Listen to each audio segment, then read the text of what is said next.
الرحمن الرحیم. هر جای بدنتون بریده شد یا محلی که زالو انداختید، اگر خواستید خونش بند بیاد، حد اکثر 2 ثانیه، حد اکثر 2 ثانیه.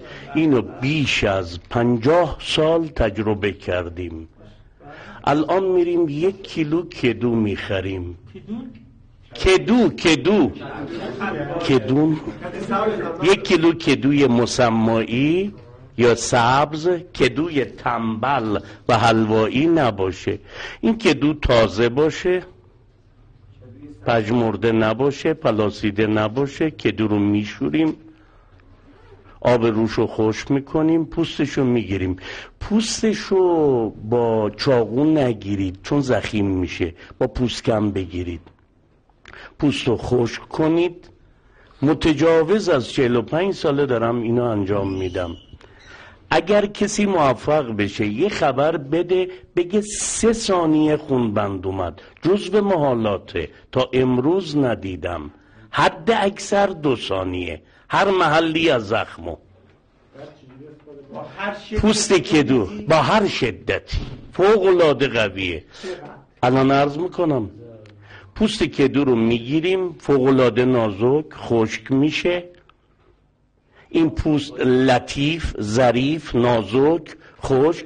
به طور مستقیم نمیسوزونیم، خاکستر میشه. به طور غیر مستقیم میریزیم تو مایتابه، گاز رو روشن میکنیم. کمتر از 20 ثانیه این مثل زغال سیاه میشه، پودرش میکنیم، مثل آرد میشه. اینو میریزید تو صندوق کمک‌های اولیه خونتون، میذارید توی ظرفی. شخصی رفته زالو انداخته، این زالوی شیشمی دومی به محلی افتاده که این خون بند نمیاد.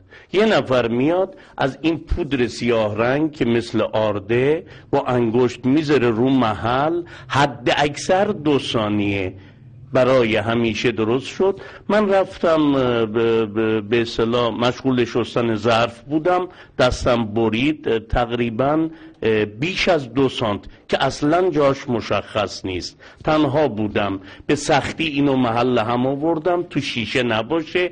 یادتون باشه محل باید مماس بشه، داخل زخم نمیریزیم. بلا فاصله بعد از 2 ثانیه